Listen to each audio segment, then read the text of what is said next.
are with another episode of Swami Streams. Welcome to everyone who is tuned in today. And I'm sorry, I'm always distracted. I'm looking around to see if things look good. It looks like my camera's out of focus. I was playing around with the focus and I turned off autofocus, and that doesn't seem like it worked at all. Although when I was testing it, it didn't seem to matter. Let's see if I can fix that real quick. Turn on autofocus. I never like this autofocus thing because it seems to zoom in and out, but I think that's better than nothing. How's everybody doing? All right, let's see what's going on. Let's see what's going on. Got Mixer, Twitch, and YouTube working. And let's see. I'm getting hosted by Philly.net, a dev talk show. That's pretty awesome. I know Rich Ross is out there. Hello, how are you? And let's see what else is going on. I think there's a couple of viewers watching, and so this is awesome. We're going to have some fun today. Looks and sounds good out here. Thank you. I'm always worried about the audio. I got the mixer part working right on my screen here, so I can actually see what's going on. Let's change... I like this better. I gotta make a few changes to some of my setup. For instance, the default, when I go in, I really want this chat window to be on there by default. I think that's kind of helpful so you can see the chat. And I think I'm going to add that to the intro. So while I'm warming up and I got the stream prepped, although I haven't started like the actual show, I think I'm going to do this restream chat window because I think the restream chat window is helpful. Because I'm on multiple platforms. And I have to admit, I'm not sure if it's like the greatest experience, this whole multiple platforms. Doesn't really hurt too much, although I think it makes some of the chat a little confusing. But we'll see what happens with that. You know, I actually put out some stuff I've been like, putting messages out on LinkedIn and Twitter, trying to find out like if people have real preferences and if it really matters what platform someone streams on. And I've been hearing sort of mixed feedback from people. Some people say, who cares? You get get an alert in Twitter that a stream is live and you just click it, and if it takes you to Mixer or Twitch or YouTube, who cares? Other people say, well, they have an ecosystem in places, and they some people tell me that they don't really look for streams sort of by schedule. They just say, hey, I've got some free time. Let's see who's streaming. And they might go to their platform of choice. But I don't know. I just get the feeling that that's not the most common scenario. I don't know. Anyway, last time I had a record-breaking number of viewers.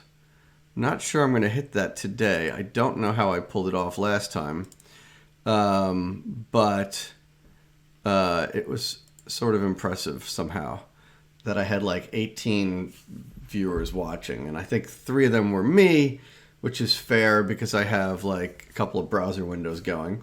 But I was kind of psyched that sometime in the middle of the show, probably about like 10 minutes into it, some more viewers kicked in, and that was kind of cool. Seems to be a couple, and of course you don't really care. That's not what we're here to talk about. What are we here to talk about? Well, today, who says that? Sorry, I see a message coming in. Let's just take a quick peek. It's hard for me to see all these things. There's so much going on. Oh, Brian Lagoon, how you doing? Welcome. Tried Restream and wound up ditching it. Yeah, I could see why. Yeah, Brian's got a stream. How are you? Brian's got a stream, right? I don't know, you could post your channel in here, I guess, right? We're supposed to share and help out each other, right? If you want to post a link to it, or I guess we just go to your click on your name there. I don't know how this works exactly. I'm still a total novice at all this stuff, but there it is. All right, cool. He's on Twitch, Brian Lagunas. So what the heck was I saying? I don't know. Totally losing my train of thought here. But what are we going to talk about today? Today I was hoping to talk about unit testing. My goal on this stream, for people that are new or people that have been here before, is to build an application and build it in real world scenarios. So I trying to not take shortcuts. I'm trying to build it using an architecture that would be an architecture and design that I would use in real world if I was doing this at work. And I noticed my chair looks a little low. Oh, the chair doesn't rise. Maybe it's my camera that's a little low. I can try to change that. Look, you'll see my thumb in there a little bit. Getting a little paranoid here about my... There we go. Probably just messed up the focus, but whatever. So trying to build applications that are realistic and deal with real-world scenarios and make this sort of as authentic as I can for viewers who are trying to learn, or even for me to try to learn from you guys if you have ideas of the way I do things. So this is, of course, interactive. Join in with comments and questions and anything you want. Throw it out in there. In the interest of the testing, so I'm building a very basic, somewhat lame application, which I've got in Visual Studio. And let's see, what is all this thing? Doesn't do much yet. The whole idea is, I think, for now, I'm going to create a catalog of my stream episodes. That gives me some CRUD operations, so I can have a list of the episode, the topic, and the URL to the archive and YouTube and things like that. I just need some CRUD. I'll probably come up with newer, cooler features as I go, but this is the application, and I'm building it in a somewhat real-world scenario. I'm trying to build it as I would, and last week talked about things like the Orchestrator pattern, where if we look at this one method, I only have one thing so far that this thing does, which will get the history of episodes. And I use all what I call mini services to do the work, single responsibility. So I call out to the get history validator, I call out to the repository, and then I'm going to do some conversions, stuff like that. And it's going to get more complicated as we go. But I thought it would be important to not waste time. And one of the things we say to start doing on day one is a few things that we like to say do on day one. When I say we, I don't know who we is. I like to say do these things. I hear other people say it, people that I respect and that I think are smart, say the same thing. So that's the we there. What do you do on day one? Set up DevOps. I've got automated builds on this application. What else do you do on day one? Unit testing. Don't waste time. Get unit testing in from the beginning while you can, while things are simple, and build up and have good code coverage as best you can. I don't do TDD. A lot of people throw around the acronym TDD. To me, TDD means test-driven development, or test first. And some people don't use the term that way, but that's what I think it means. So I don't do TDD. I write my tests after I write my code. The key here, TDD sucks. It's complicated. It's a real... the worst thing about TDD, I think, is it's a terrible way to learn testing, because I think it's just too hard. It's just too complicated. But testing is important, right? And so I write my tests sort of second. The important thing to do is write them as soon as possible. And so my episodes are an hour long, so I've got an hour of this feature in here, and so now seems like a good time to write some tests. The important thing about testing, I think, is that if your code is written well, it will be easy to test. When people say, I can't get unit tests in my code, it's too hard to write unit tests, it's not really too hard to write unit tests. It's too hard to write unit tests over code that is written, I don't want to say poorly. I mean, I could. Sorry. I could say poorly, but I guess what I want to say is when code is written to not be testable. Writing code testable is such a critical part of things. Poorly, yeah, right? So if you write your code to be testable, I think there's two things that tend to go hand in hand. Testable code is maintainable code, if you ask me. That's my goal. My goal isn't really to write unit tests. My goal is to write maintainable applications that I can get in and out of and fix. One of the bonuses of doing that is when you have testable code, you can get in and out quick and know that you haven't broken anything. So that's sort of the my theory on unit testing. I'm not a zealot. I'm not going to go for 100% code coverage on all times. That's just not the way I do things. But let's take a look at some simple code we have in here. We have this validator that's called the get history validator. And this thing really doesn't do much. All it does is it takes, if I go back to the orchestrator, and again, this is going to be a tricky thing that I need to figure out how to do. on a stream where I have hour-long episodes and I want to get in and get out, and not everybody has seen everything, you don't see my code. Oh, yeah. Okay, you don't see my code. Thanks. I'm glad people are paying attention. Yeah, that's cool. I could have gone like a whole episode without showing my code, and that would have just been really embarrassing. So I appreciate you guys got my back on that. So I was already talking about the Orchestrator a little bit, and I guess that wasn't even showing my screen. That's a classic rookie mistake. Let's see. Wait, how about yeah, poor Andy does not know what he's doing here. But a little sad trombone to entertain you guys. Hopefully you hear the sound effects. And so we have this Orchestrator, which has one method called getHistory. Again, trying to figure out like how far back do I go each time. Has a simple getHistory method, which will validate the criteria that you're asking on the history. Eventually, this will have some search criteria in here. Right now, all it supports is paging. And then it does a couple other things. Let's just start. And when I look at unit testing, the first thing I do is say, well, what's the first thing I'm calling in here?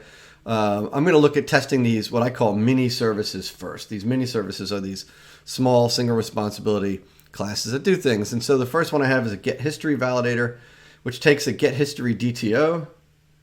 And cool, I'm getting sparks from Bruno. How you doing, Bruno? Thanks. Welcome to the show. Glad to have you here.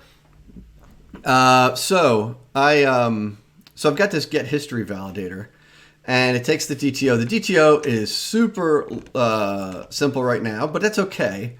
I'm trying to click through and it's not going. Let's go. There we go. All it has is a page size and a page number. Okay, not a big deal in here.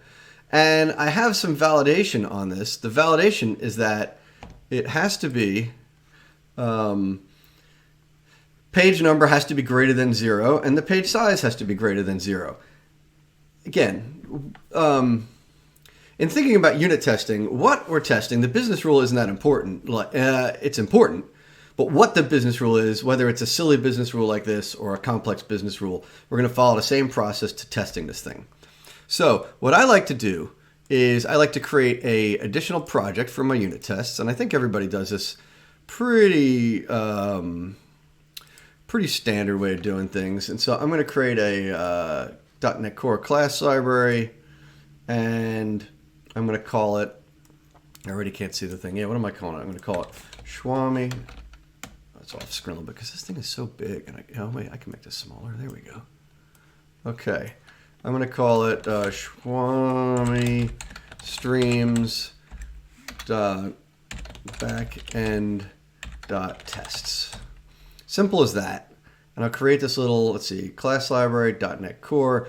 Sometimes I really like to stop and think a little bit when you're streaming. It's so easy to just get caught up in the talking and realize you're doing something completely wrong, like not sharing your screen. Of course, I get class 1. I don't care about class 1. I can delete that right off the bat. Now, I like to break my tests down. One of the things that I focus on, I talked about this last week on the stream, is about organization. I think maintainable code is organized code. So what I like to do is think about, I have this backend project which has things like these mini services, which have my validators and repositories, and it'll have much more stuff in the future, but I've got a validator in there. So what I like to do is sort of build out the same folder structure in here so I can find where my tests are. I'm really talking about the beginning. I mean, I haven't even written a test yet, but so much of this is important to figuring out like where stuff goes. So I'll say mini, why not? I'll just do it like that. Maybe I'll forget something, but I can add it back in later. And I'll add another folder, and I'm going to call this validators. Okay. Now, the next thing I like to do is I like to create a folder, and this is, I've seen so many different ways of doing this. I'd love to hear what people are on the stream, what they think. Oh, Jess Chadwick's there. You know, I didn't say hi to Jess before. You guys are seeing the code now, I hope, right? Because it still says, are you sharing the code? But I think that was a while ago. You should be seeing my screen. Yeah. Okay, cool. Thanks, everybody. Hey, Jess, thanks for joining the show. Glad to see you today. So I was talking about organization strategies. What I like to do is I like to create a folder for each class that I'm going to write tests on, right? And so I'm going to add another folder, and I would really like to call this the getHistory validator, but I can't. And I find that if I call it the getHistory validator, you end up with some weird namespace issues and things like that. So I end up calling it Get History Validator Tests. And that's sort of the shortcut I take. And then in here, I will create a bunch of tests for each. I'll create a thing for each, a class for each method I'm going to test. Now, in this case, there's only one method to test. There's only one method called validate. So I'm going to create a class, called validate. All right, and this is where my validate tests are going to go. Now, in most cases, you have more than one class. More than one method that we want to do tests on. But we're starting simple. We're getting into it, and this is going to be fine for now. So, testing frameworks. So let's add some references into here, which I haven't done yet. You got to do testing. Of course, you don't really need tools to do things, but tools make things easier. So I'm going to look at my NuGet packages, and I don't think I've installed anything in here. So I'm a fan of Xunit. Now I want to say I like Xunit. There's a whole bunch of unit test frameworks out there. Xunit, NUnit, MS Test, lots of them. To me, you just pick one. Pick one you like, pick one you're comfortable with. The team uses one already. Kind of who cares? I will say that Xunit, I think, has some improvements over NUnit. I'm not going to get into a whole debate about that, but I think what's important is that you find a tool that works well for you.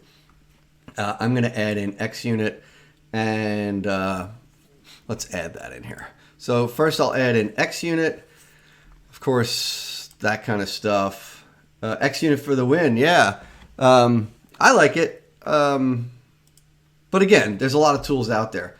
Next thing I'm going to add, again, next topic, we're talking about unit testing. We're going to do mocking. There's a lot of mocking frameworks. I talk to more and more people that say, like me, they use mock, it's called, MOQ. It's the one that works for me. Look, you go in here, what do I see? I see AutoFac, I see Ninject. I don't care. It really doesn't matter what you use. I don't think. I'm sure there's pros and cons to all of these. There's some paid frameworks as well. I'm going to use mock. Right there, that's the one I like, and I think generally they have similar features to one another, and so it's not too bad which one you use. Now, I think I also want to include some tools to make the Visual Studio experience a little better. So there's one like Xunit Runner Visual Studio. That's going to help. I guess that's going to help, if I'm not mistaken, with the tooling. And you'll see little ways you can run the tests. And so I'm going to run this Xunit Runner Visual Studio. I'll include that in here. And the other one I have that I tend to install is the Microsoft.net.test SDK or something like that. Let's put in test and see if it comes up to the top, because I sort of wrote it down. This is the one, .NET.test SDK. I think I need that. Now I'm a little nervous now. This one says it's in preview. I have preview releases included here.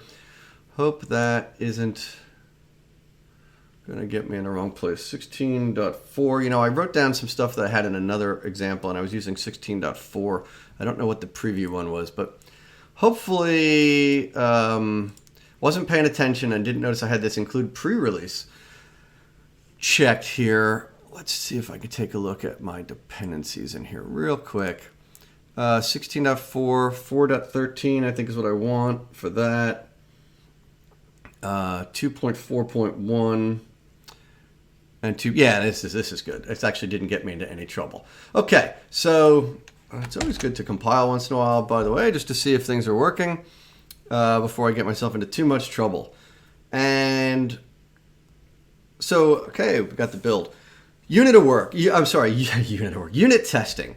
What am I testing? I'm testing the smallest unit possible. If I've written my code well, my methods are single responsibility. They don't do a whole lot, which is good. They do exactly what I need them to do. Not to say they don't do anything important.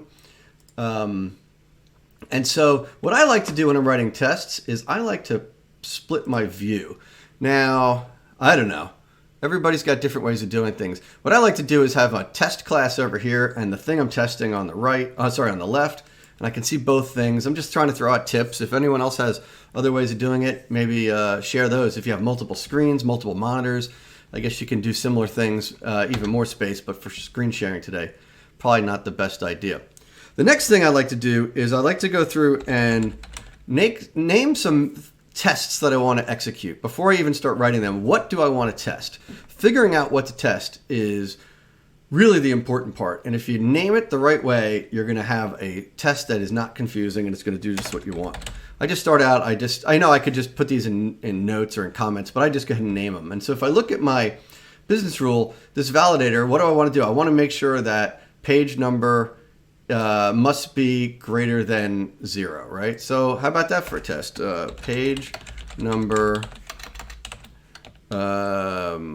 must be greater than 0. Now, I write these out the long way, and I know a lot of people do that, and I think it really helps. Of course, in this case, you can't really see the end of it.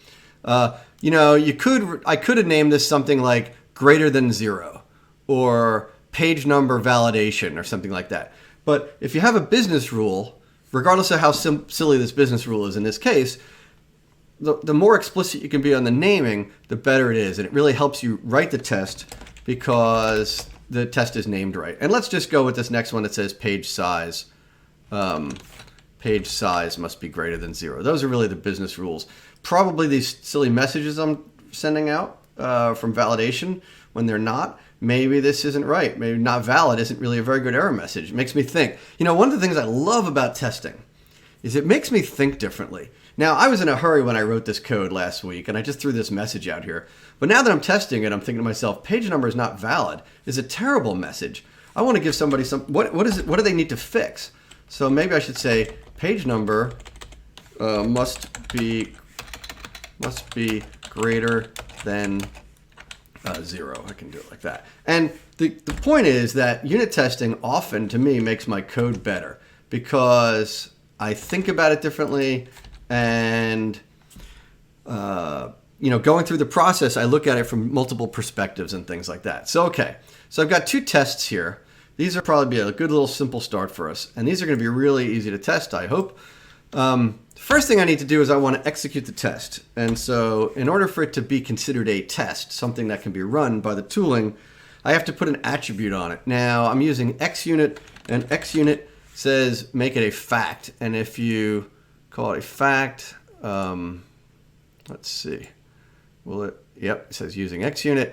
A fact is, something that's testable, I guess. And so that's what Xunit calls them. So what would this test do? So, a lot of people talk about the 3 A's, arrange,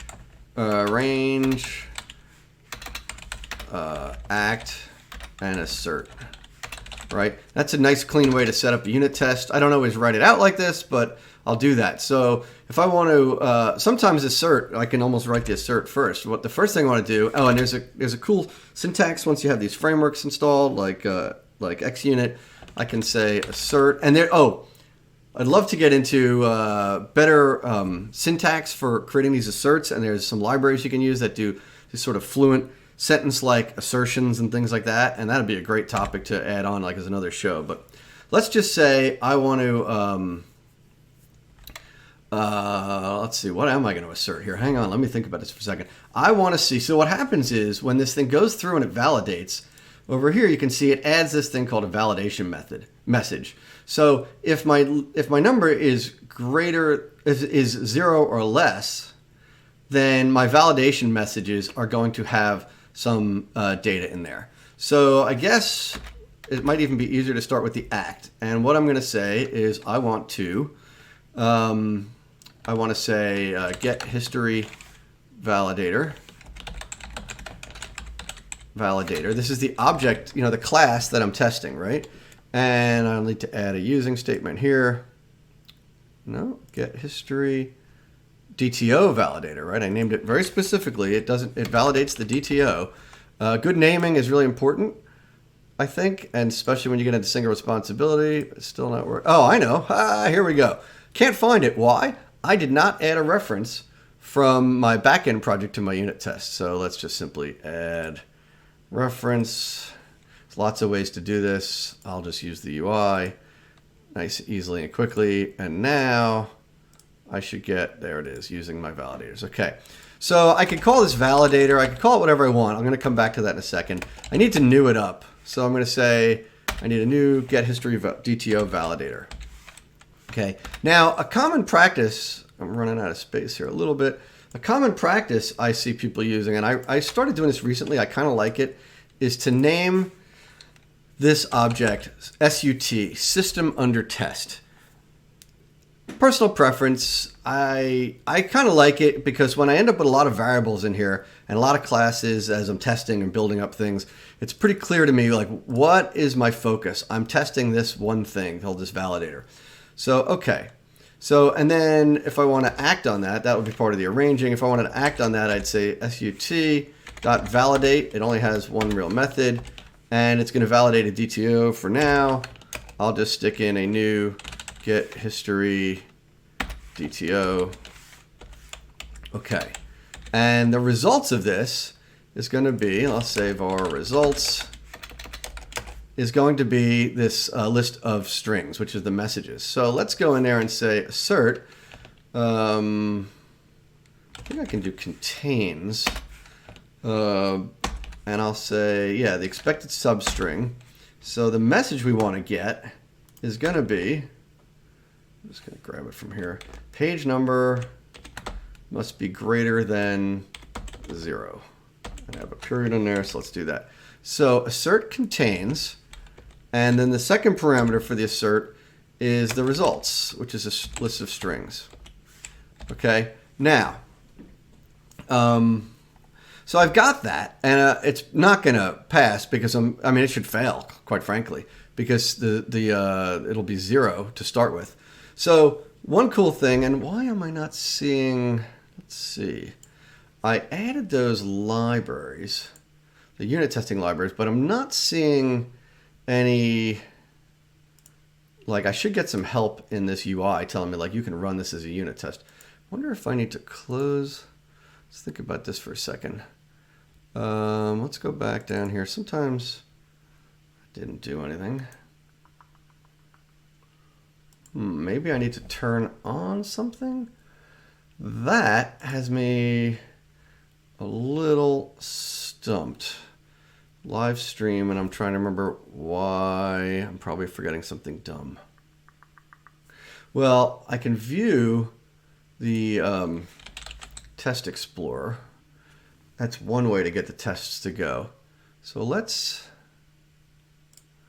do that. Let's get this test explorer up here. It should open somewhere. Oh, it's on a different screen. So I've got this test explorer here, which is not really what I want to do, but it's showing me tests here. If I run it, I don't know why I'm not getting. Let's see if this does something anyway. Okay, starting. Okay, good. So, and my test passed, which is really bad because I did something incorrectly here. How's that for a good start? Why is that test pass? Page number must be greater than 0. Did I write the logic wrong? Sometimes you find out when you're writing these things you wrote the logic wrong. This says if the page number is less than or equal to 0. Now I'm using Code font, but what this means is if I type in less than or equal to, it turns it into that. So if the page number is less than or equal to 0, then I'm adding this. Oh, yeah. And the number 0. It passes, of course. Duh. Sorry, I have my logic in my brain backwards, streamer brain. It is 0, and it is returning the error that I want it to do. Now, if I was to say something like assert.empty, I think I can do that. Results, and let's, sorry, total, spasm of the brain there. Now, if I do that and run it, and run it again, it should fail because it is not empty, right? Perfect. Okay. Now I'm going to drag this off to another screen because this is getting complicated here. So, and one of the things I like to do, by the way, for like sort of sanity check, is a lot of times when I'm writing unit tests, I feel like I don't trust myself. And I'll actually go in and make the test fail because I'm like, wow, I wrote all these, if my code is good and I write my tests really well, I'm like, wow, everything's passing. And I'm like, ooh, everything's passing. Am I testing these things correctly? I really like to sort of force the issue. So let's see. So really, this isn't a good test, right? Because it says page number must be greater than 0. So what I really want to do is I want to change this name. I wasn't really thinking super clearly at the beginning. I want to change this to have some action I'm taking and then an expected result. So I'm going to say if page number is greater than 0,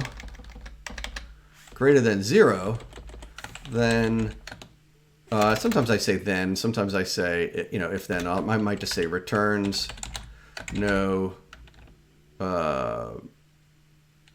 message, right? Basically what I say is if the page number is greater than 0, it doesn't return a message. Okay, so let's fix this a little bit. Let's go in here and say I want to create a get history. I'll just copy this from here. I think I don't have a using statement. Let's get rid of that. I don't like that. Get history DTO. I'll just call it DTO equals new. Get history DTO. Come on, give me like a little help there. There we go.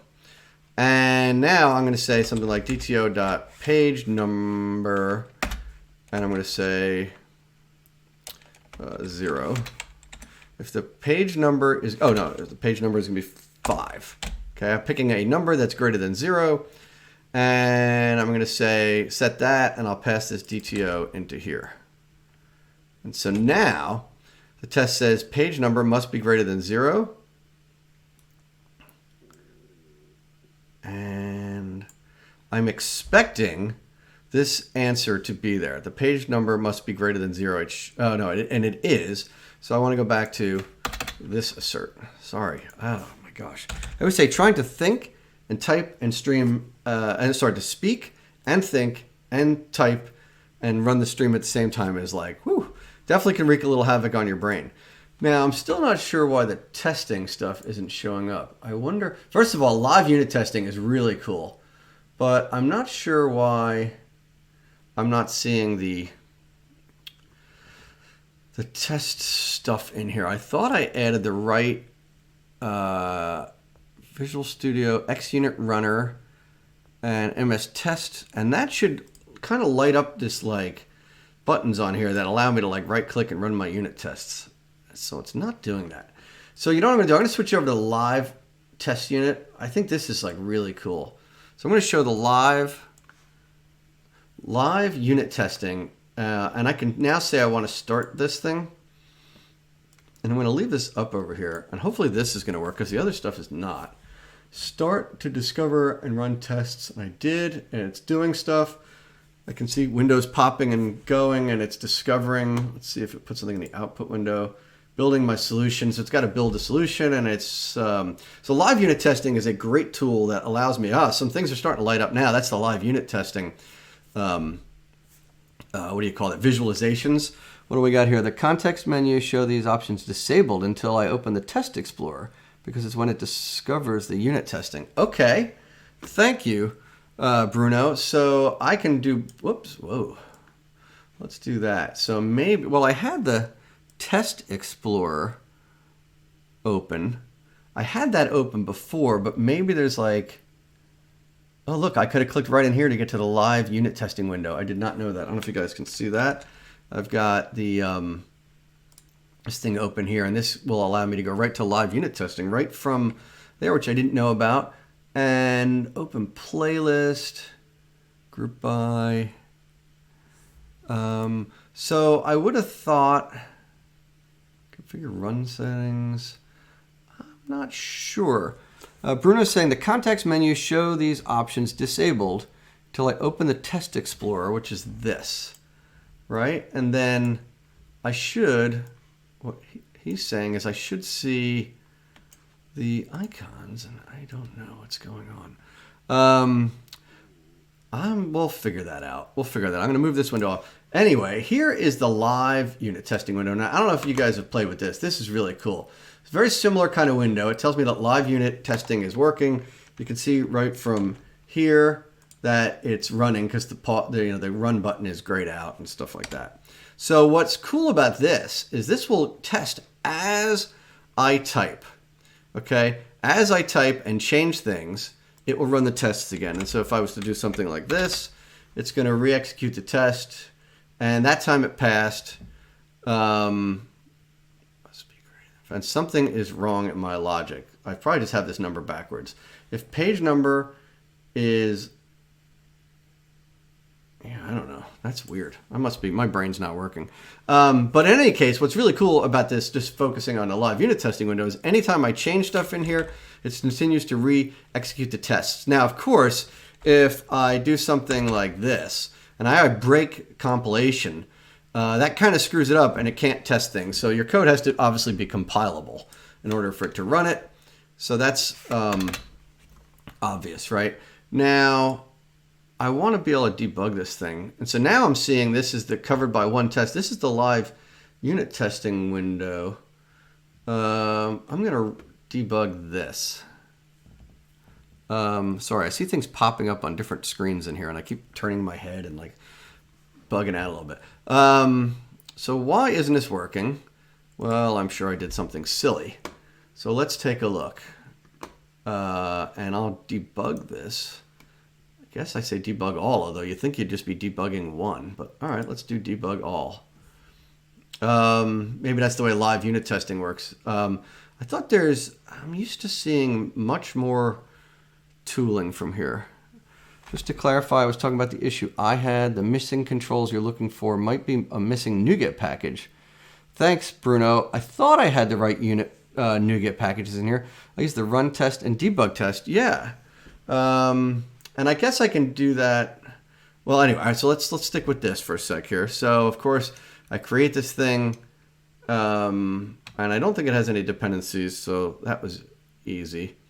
I'm going to create this DTO. I'm going to set this thing, and I'm going to step into validate. I step into my other screen, creates the list, which is empty. If the page number is 5, if it's less than or equal to 0, then it skips that. Empty, yeah. So empty is going to be a problem because I'm failing on the second part of the code. The page size is 0, and so that is why that. But it should have. So I don't really care. Empty is so here's the interesting thing. Empty is misleading. All right, I shouldn't be using empty in my unit test because I don't know what other validation steps that are happening in here, right? So what I should say, what I should be saying is that it does not contain. It should not contain this message, and I don't know if there's like a not contains. Does not contain. Look at that. Does not contain. I'm not sure I've ever even done this one before. Does not contain this. And now the test passes because my page number is 5 and this message is not included. Okay. The tests really, you want to write your tests so they don't depend on different rules and other tests, right? Now I could say it would be empty, but then I would have had to have done something like page size. I could have done this and then used empty. And if I had done that, I guess it would work. But now I'm sort of, I'm building up complexities in my test that I don't want to have to think about in there. I only want to write as much code in here as I have to write for my unit test. So let's get rid of this empty. And you can see the way this live unit testing works. If you haven't done this before, super cool, real easy way to get things done. And I've got a good unit test in here. Now I'm going to be a little lazy, and it's probably going to get me into trouble later. But I'm going to say for the page size must be greater than 0. Let's put a fact attribute on it. And now I'm going to say page size must be greater than 0. And I'm going to say page size. And I I think I got that right. And so that should pass. Okay. I'm going to move this window to another screen for now. And the next thing to think about, well, what else do I want to test? Well, I tested a greater than 0 scenario. I guess I can cheat and copy both these and say, well, greater than 0. So now I want to see that it fails. Let's do it like this. Let's say public void. Oh, this isn't right. This should be the same kind of thing. Page number greater than 0 returns no message. And I'll say page size greater than 0 returns no message. Right now, the next one's going to be page size 0 returns message, something like that, right? You could go really crazy with these. Can you say shut the blank? So someone is. What does that say in my chat? R33. I don't know if that's some sort of. I don't know what that is. Can I say shut the blank up? Right. So. I don't know. Can you? So, page size 0 returns a message. It should. So let's go back to page size. Let's do this one. And now in this case, I'm going to say page size equals 0. And we'll say contains. And so you want to have like the backwards, the sort of the positive and negative sort of examples of these things, right? You want to have, not test, sorry, old practice of using the word test. And so now this one should say if the page size is 0, it should return this error, and it does. And I'm going to copy this one again and say page number. Now, what I think's interesting here, again, an interesting topic here, page, is to talk about. Some might say, and it might be you, might say, yeah, that's great. This works. And these are unit tests, and you're getting good unit coverage on here. But let's take a look at this class. And I'm not done. There's more tests that need to be written. I need to put like a negative below 0 thing.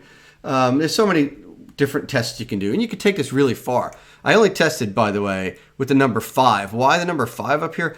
I don't know. I usually pick a random number, and I try to use a different number in every test I write. So sometimes I'll do like, I'll just type in like random numbers or something like that. There's different things I'll do. Sometimes I'll try in like a really big number to see if that breaks it, or a really low number depending on what kind of logic I have. But in this case, it's pretty straightforward. But, I think someone who's sort of anti-unit testing might look at this and say, so this code is pretty simple. Do I really need to write unit tests on this? And so this is, to me, another value of unit testing. Sure, I did test these rules, and I'm validating that these rules work. Are these rules complex? Does it really matter? Well, what I like to think of is the safety net. What if someone comes in here and changes this, and they're coming in, and they're doing something else, and they're adding some other complexity to it, and what they don't realize is that they broke my logic. Someone comes in here to update this rule and say there's a new rule that says page size must be, maybe you can't go, I'll add another rule into this thing, right? Page size can't be greater than 100. All right, fine. I'm going to add this rule. Now, adding this rule shouldn't break anything, although it seems to have. Page size is greater than 100. Oh, yeah, because I did make my page size greater than 100. Sorry. Let's just put this back at like 55. And so this is what happens. I'm working on non-scripted ideas just off the top of my head. So I added a new rule in here. So let's just say someone came in here and they had this rule. I don't know what they're doing, but for some reason they copied it in here. And when they were doing that, let's go back and look like this. Let's say, here's the code, and they had some other thing, and they went to copy it in here. But when they did it, for some reason, they did that, right? I don't know if you could tell what I did, but I pasted it right over the other code. And what ended up happening is that immediately I've got an error. I've got a testing failure. Now, obviously, the developer didn't do this on purpose. Let's assume they understood the business rules. They had no intention of changing it, but they made a simple mistake. What I like is that unit test, even though it was testing some simple code, gave me a safety net. It gave me the ability to say, hey, don't break the stuff that I wrote yesterday or the day before that or whatever it is, right? If someone comes in and then thinks the business rule is wrong, and they're going to come in here and say, what if the page size, they're changing it for whatever reason. They're breaking a unit test. And a unit test, to me, is another great indication of what did I really mean by that code, right? Certainly, it seemed clear enough to say if page size is less than or equal to 0, we want to return a message. But I'm really explicitly stating my intentions. And if someone tries to change that rule, they're going to get a message because the unit test breaks and things like that. So there's a lot of stuff to unit testing. Now, what's interesting here is I'm seeing code coverage coming up in here. Code coverage is an interesting topic in general, but what it's showing me is check marks on all the lines of codes that are covered, right? And it knows that this line isn't covered because there's no test that actually falls into this place, right? So it's now. That can be a really false sense of security just because code goes into this line. For instance, these 3 lines are covered, okay? But I don't have anything that validates what if I put in a negative number, right? I tested it with a 0. I tested it with, different things. It's not a great indicator of real good coverage. It's an indicator of some sort of coverage. And I think it's really important to understand the difference between some coverage and good coverage. But the point is, I have this new rule that says page size can't be greater than 100. And I don't know if I even agree with that rule, but since I have it, let's go ahead and put in another rule that says if this one says page size must be less than 100. Must be 100 or less. Here's another good time to find out, did I write this correctly? Must be, if page size is greater than, so it must be, let's say, 100 or less. Silly little things. I'm spending time on this kind of stuff, but it shows that how the unit testing really makes you think about what you're writing and what you're doing and what your code really does, right? So let's go back over here and let's see. Oh, I was going to do this test, right? So I'll use one of these page size ones. Page size here. Copy this out. And so let's say if page size greater than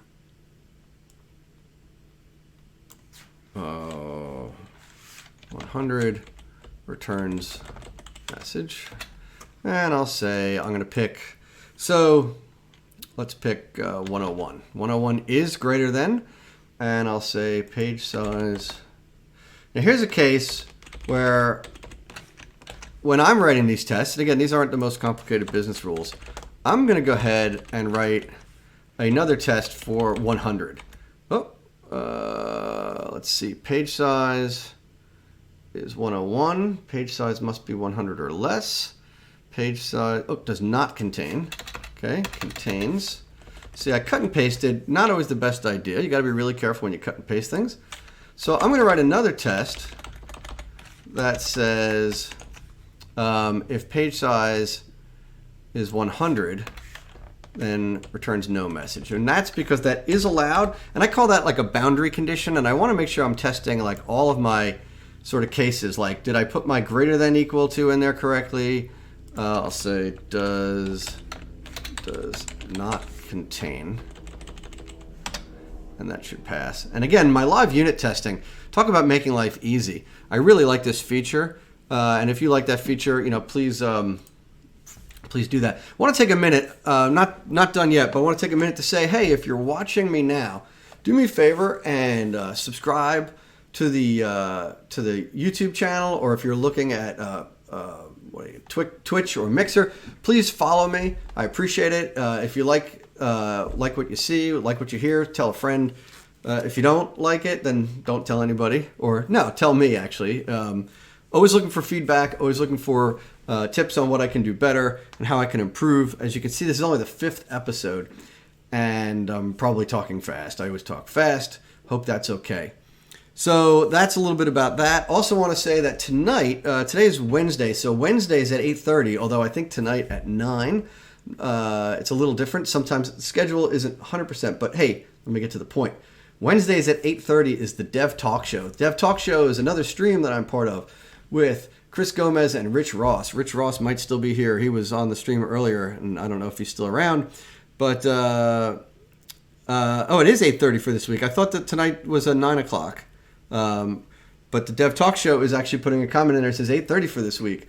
I'm probably mixing up our schedule. But anyway, Rich Ross, Chris Gomez, and I, the Dev Talk Show. What is that about? That's a show where we talk about all kinds of topics.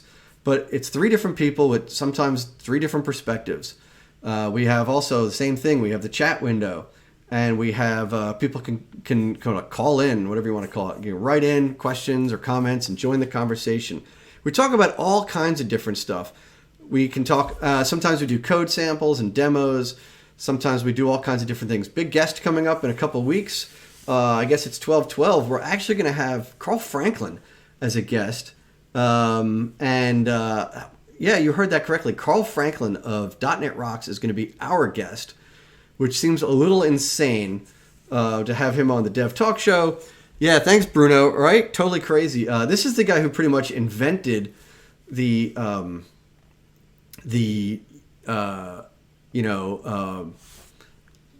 show, the interview show in the .NET space. You know, he's like the godfather. Him and, of course, Richard Campbell. So we're going to have them on because they're going to be in Philly talking about, Carl's going to be in Philly talking about Blazor, doing this thing called the Blazor Roadshow. And you can go to meetup.com/PhillyDotNet, Philly.net, I think, for information about that. But the point is, he's going to be in town. We're going to have Carl Franklin on the Dev Talk Show. If you can't make it for that, just keep in mind, Wednesdays at 8:30 is when we have the Dev Talk Show. Great talk about all kinds of different things. Anyway, back to this show. There's also a website, blazorroadshow.com. So that's cool. That's, I guess, Carl Franklin's website to all things all about the Blazor Roadshow. I can't say enough about that, by the way. A whole night with Carl. You know it's going to be fun. You know it's going to be entertaining. And you know you're going to learn a lot. So I'm there. I'm signed up for it.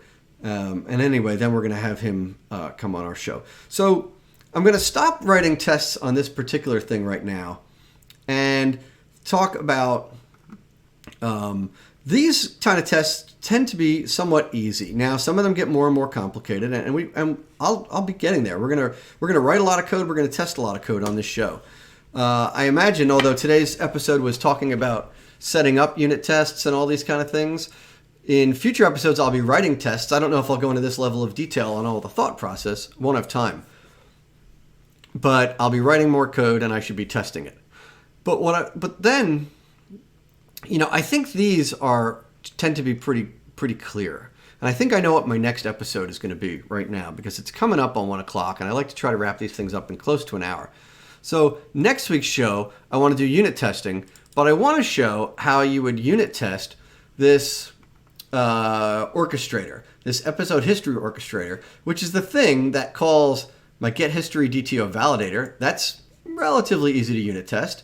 It's going to call the episode repository. We're going to write tests on that. And then there's going to be some other things. I'm going to add some more logic into this, like a converter and things like that. You can see my notes in here. This needs to move out. I shouldn't have logic like this in my orchestrator. This is just a getting started thing. But how do you unit test this big method that calls all these other things? And so in next week's episode, we're going to dive further into that topic. I feel like I'm thinking to myself, and this might just be me, the only one thinking like, wow, Andy planned this out like an hour and got right to this point, and he's already talking about the next episode.